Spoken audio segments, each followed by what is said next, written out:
Hello, ladies and gentlemen, and welcome to the Discriminating Gamer. Everybody tells me that my homemade wine tastes terrible, but I think it's just sour grapes. Ladies and gentlemen, today we're going to go ahead and take a look at Julius Caesar from Columbia Games.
We'll get back to the review in just a moment. I want to take a minute to ask you to check out my other channel, that is Cody Carlson, PhD, where we talk about history, books on history, military history. I even post some of my lectures for my classes on there. Please check that out. Please subscribe to that channel. And now, back to the review.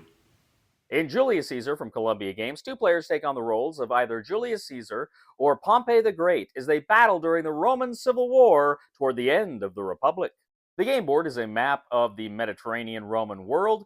You have various cities around the board. Some of them have victory point values. And of course, you have roads in between all the cities. Now, some of the roads are full roads. Some of them are kind of less complete roads, pathways that can't take as much traffic. You're going to go ahead and set up your armies according to the rule book. Essentially, it's going to say where all your armies start out. Now, your armies consist of leaders. First of all, you have leaders like Caesar, Pompey, Brutus, Mark Antony, etc., etc. And you're also going to have legions. You're going to place various legions around the board in the various cities. You're also going to have your naval units that you're going to put out there. And then over the course of the game, you'll be able to recruit ballista and auxiliaries and equites and all sorts of things that are going to help you in battle. You also have Cleopatra in Alexandria, and she can switch sides if she is eliminated for battle. Now, the game takes place over 5 game years, and at the beginning of every year, what you're going to do is deal out 6 cards to each player. The players are going to look at the cards, they're going to discard one face down, and then they're going to go ahead and play their 5 cards. Essentially, each round you're going to play a card, each player will play a card, and then how that card play plays out, that will determine who goes first for that round. Now, the cards you play have some specific information. Most of the cards are command cards. The command cards show a marching legion. There are kind of pips on the standard and then numbers on the standard. To determine who gets initiative for a round, you're looking at the number of the standard. It can be between 1 and 4. That is also the number of groups of blocks that you can move around the board. But the pips show how many armies you can levy. Now, by levy, you can do a couple of things. Now, this is a block war game, so each side of the block has, 1, 2, 3, and 4, and that determines its strength. For one levy, you can go ahead and rotate a block to make it more powerful. You could spend all 3 on one block. You could do it on multiple blocks, or you can actually bring in and recruit units from off board onto the board. Now, you can only recruit the legions into locations where for the city that they occupy. So you can't just be recruiting legions willy-nilly. You have to occupy the appropriate city to recruit that legion. Likewise, you have to recruit other units, the auxiliary, etc., into locations that you already control. And navies, of course, you have to build them in port cities. Now, after you've done all your levying, you can go ahead and move. Now, as I say, those numbers in the standard, they kind of tell you how many groups of blocks you can move, meaning you've got a group of block in different cities and different locations on the board, and you can move all of them. But there are some interesting things you've got to be aware of here. Now, there are no real stacking limits, but you can only move 4 units from one city to another city along a major road, or only 2 units from city to city along one of these minor roads, these trails or what have you. There are also certain other movement restrictions across straits or into enemy-controlled cities, etc., etc. So you got to pay attention to some of those things as well.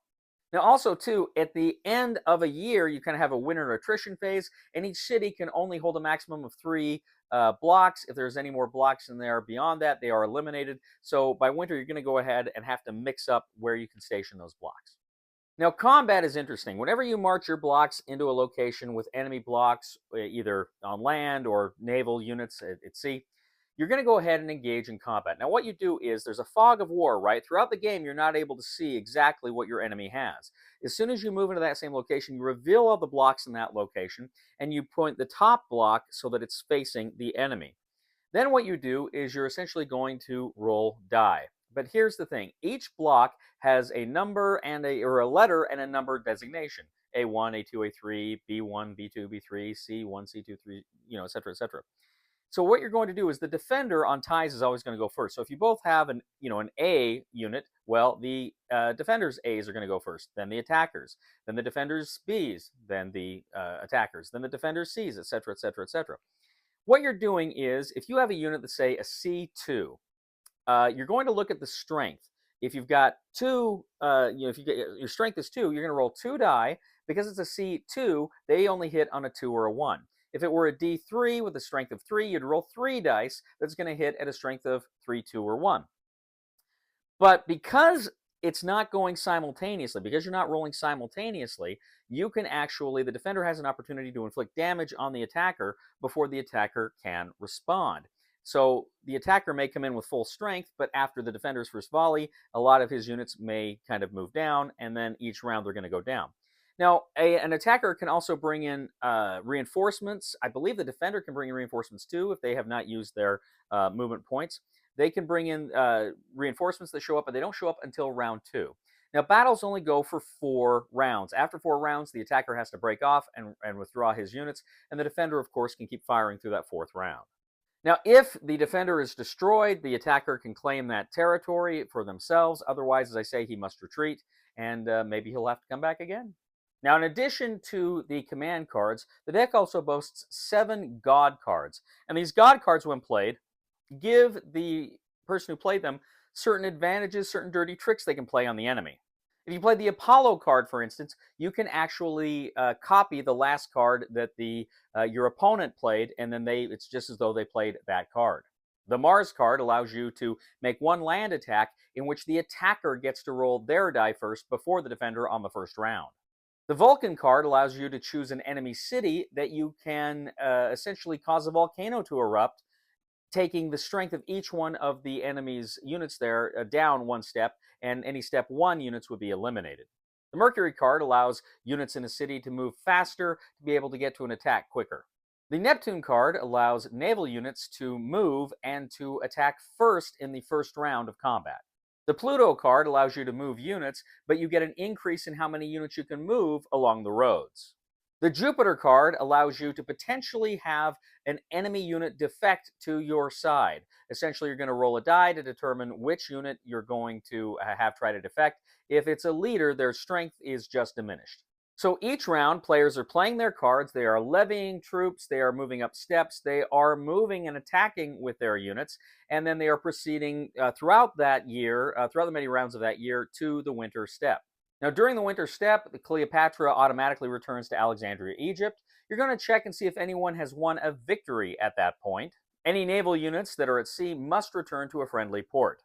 Any cities that have more than 3 blocks must eliminate the excess. Players then advance the year marker and prepare for that next year of combat.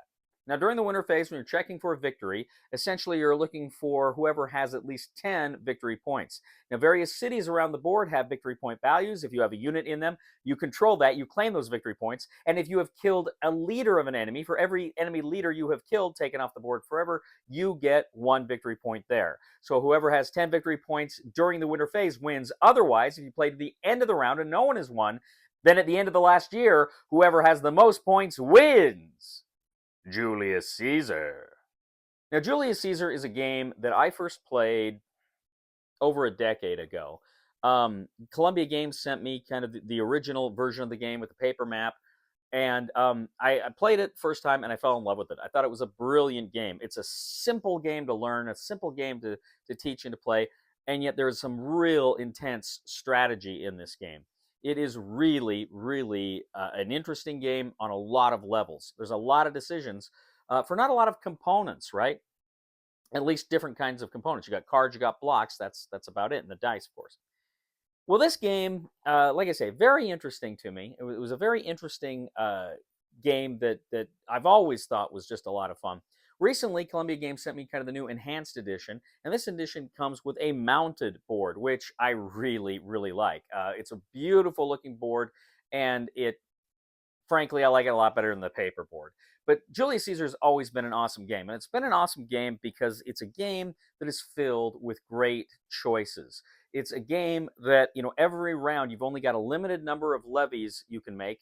And so you're thinking, okay, do I want to increase steps for this army here? Do I want to increase steps for this navy here, this leader here? Or do I want to bring more units onto the board?